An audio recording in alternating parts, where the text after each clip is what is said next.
Janasena party Telugu Desam party పొత్తులో భాగంగా నిన్న సీట్లు ప్రకటించినటువంటి తెలుగుదేశం పార్టీ వారు జనసేన కేటాయించినటువంటి 24 సీట్లని జనసేన పార్టీ తూర్పు నియోజకవర్గ ఇన్ఛార్జిగా చాలా ఇబ్బంది గురి చేసింది.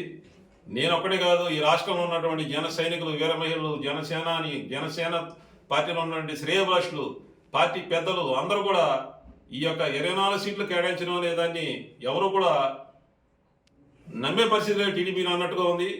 నమ్మక ద్రోహం చేయడంలో చంద్రబాబు నాయుడు మించినటువంటి నాయకుడు ఈ రాష్ట్రంలోనే లేడు. ఈ రాష్ట్రమే కాదు, ఈ భూప్రపంచంలోనే చంద్రబాబు నాయుడు లాంటి దుర్మార్గుడు ఎవడో లేడు. నమ్మిన వాళ్ళని నట్టేట ముంచడంలో ఒక బ్రాండ్ అంబాసిడర్గా వెలుగొందినటువంటి వ్యక్తి చంద్రబాబు నాయుడు గారు.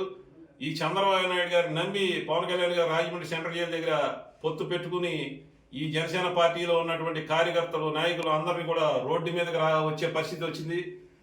గౌరవప్రదమైన నెంబర్స్ ఇస్తామని చెప్పినటువంటి టీడీపీ వాళ్ళు ఇవాళ 24 సీట్లు కేటాయిస్తే ఆంధ్ర రాష్ట్రంలో 10 జిల్లాలో హైయెస్ట్ ఓటింగ్ వచ్చినటువంటి నాలాంటి వారికి కూడా సీట్లు లేనికుండా చేసినటువంటి పరిస్థితి ఇవాళ చంద్రబాబు నాయుడు గారు కల్పించారు. నాదెండ్ల మనోహర్ గారి కంటే కూడా ఎక్కువ ఓట్లు వచ్చినా కానీ నాకు సీట్లు లేవు, కానీ నాదెండ్ల మనోహర్ గారు సీట్లు ఇచ్చారు.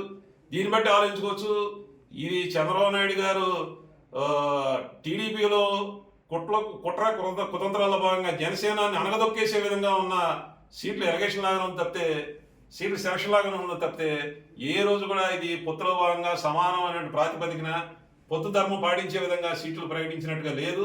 దీన్ని తప్పకుండా చంద్రబాబు నాయుడు గారికి అర్థమయ్యే విధంగా రేపు ప్రజాక్షేత్రంలో తిప్పికొడతాం. చంద్రబాబు నాయుడు గారు నమ్మక ద్రోహి అంటాకే ఎటువంటి అతిశయోక్తి లేదు. ఎందుకంటే గతంలో కూడా ప్రజారాజ్యాన్ని జెండా పీకేద్దాం అని చెప్పి ఈనాడులో టైటిల్ బ్యానర్ తోటి వేసే విధంగా చేసినటువంటి వ్యక్తి చంద్రబాబు నాయుడు గారు. ప్రజారాజ్యాన్ని పార్టీ మూసేసే వరకు కూడా నిద్రపోయినటువంటి వ్యక్తి చంద్రబాబు నాయుడు గారు.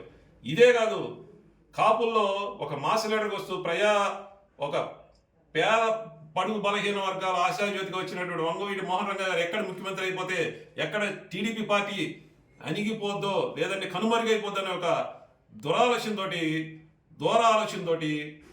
ఒక నాయకుడు అయినటువంటి వంగవీటి మోహన్ రంగా గారిని నిరాదయం చేసి అంతమంది నుంచి వరకు కూడా నిద్రపోయినటువంటి వ్యక్తి చంద్రబాబు నాయుడు గారు.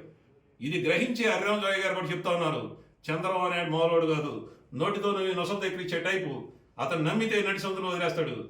ఒక నమ్మక ద్రోహానికి బ్రాండ్ అంబాసిడర్ చంద్రబాబు నాయుడు గారు. ఈ చంద్రబాబు నాయుడు గారిని నమ్మే పరిస్థితి లేదు. జన సైనికులు, వీర మహిళలు, అలాగే జనసేన నాయకులు అందరూ కూడా మరొకసారి ఆలోచించుకోవాల్సిన పరిస్థితి వచ్చింది. చంద్రబాబు నాయుడు లాంటి ఈ ఆంధ్రప్రదేశ్లో ఉన్నటువంటి దుర్మార్గమైనటువంటి వ్యక్తి ఇంకా రాబోయే రోజుల్లో ఈ ప్రజాక్షేత్రంలో కనుమరుగే పరిస్థితి తీసుకొస్తున్నాడు. ఎందుకంటే నమ్మక ద్రోహం 24 సీట్లు అంటే అది ఎవరు కూడా జీర్ణించుకోలేని పరిస్థితి. అసలు చాలా దిగ్భ్రాంతికి గురి చేసినటువంటి నెంబర్స్ కనబడుతున్నాయి. గౌరవప్రదమైన నెంబర్స్ ఇస్తామని చెప్పి ఈ విధంగా చేయడం కూడా ఎవరు కూడా జీర్ణించుకోలేని పరిస్థితి కనబడుతుంది.